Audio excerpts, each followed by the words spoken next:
Les chiens, s'il vous plaît, y a moyen de faire une vidéo ou... Non? Non? Chica chica chica chica chica chica boom. Chica chica chica chica chica chica boom. Hello mes amours, comment ça va aujourd'hui? Alors, je viens avec un petit tuto sur le nettoyage des pinceaux. Donc, pratiquement tous les dimanches, je nettoie mes pinceaux à grande eau avec mon savon de Marseille. Et bon voilà, j'ai tout gâché, je dis déjà avec quoi je nettoie mes pinceaux.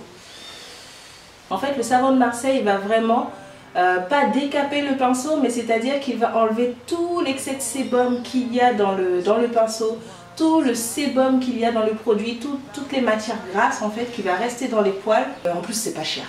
Je ne vois pas pourquoi je vais acheter des produits qui coûtent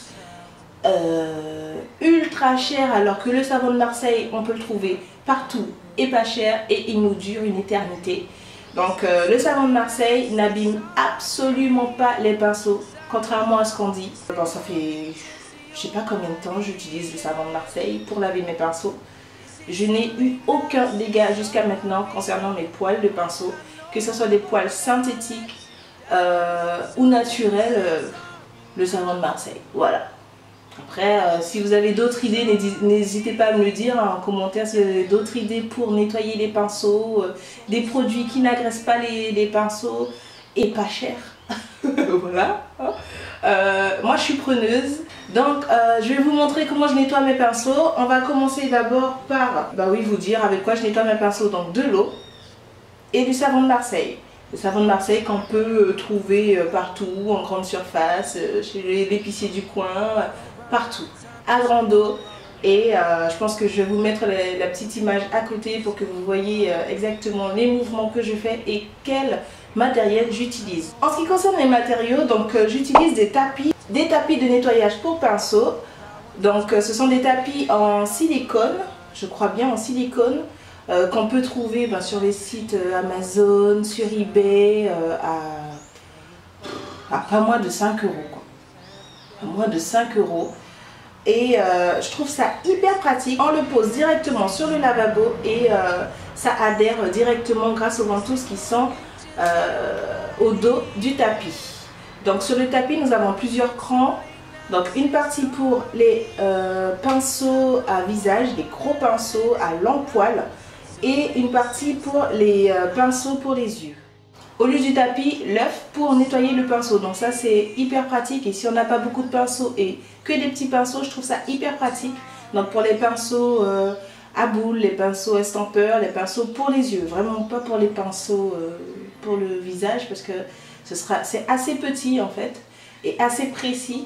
Donc cet œuf est vraiment destiné aux pinceaux pour les yeux. Donc voilà, donc c'est soit l'œuf ou soit les tapis de nettoyage pour pinceau. Je vais commencer par humidifier le pinceau à l'eau.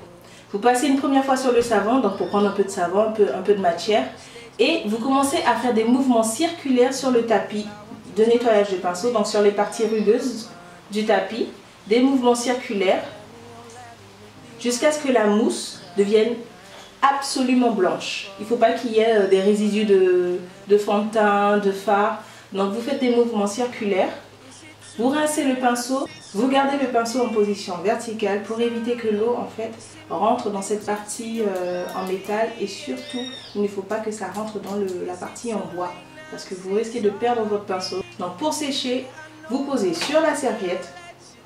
Effectivement, je vais vous montrer à côté comment je positionne ma serviette. J'enroule d'un côté pour que mon pinceau ait une bonne position afin que l'eau descende jusqu'au poil.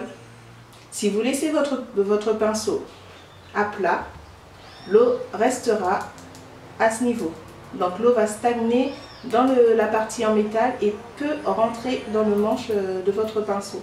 Et c'est à ce moment-là que le pinceau va pourrir. Donc il faut absolument que vous mettiez votre pinceau en biais afin que l'eau descende jusqu'au poil. J'ai chaud, il fait chaud, il fait chaud. Mais moi, en fait, j'ai complètement mis de côté cette technique depuis que je me suis acheté ma tour de séchage de chez Sigma. Donc elle arrive dans une boîte comme celle-ci. Donc la tour de séchage peut prendre 44 pinceaux en fait. Donc une partie pour les pinceaux pour les yeux, les tout petits pinceaux ici. Et une partie pour les pinceaux pour le teint, les plus gros pinceaux. Ce que j'adore, c'est qu'il y a une partie en élastique en fait pour vraiment garder la forme du poil du pinceau. Donc on va faire rentrer le pinceau par le bas. On va faire glisser le pinceau. Regardez comment ça maintient absolument bien les poils du pinceau. Vraiment, c'est pour cette raison en fait que j'ai acheté cette tour de séchage de chez Sigma.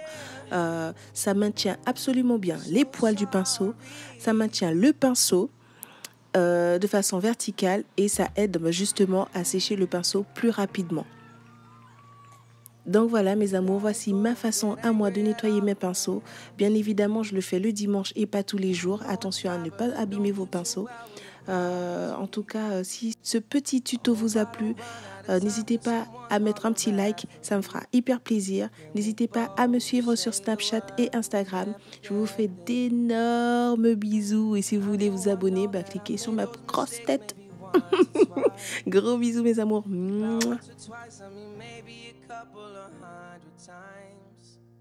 So let me redeem myself tonight.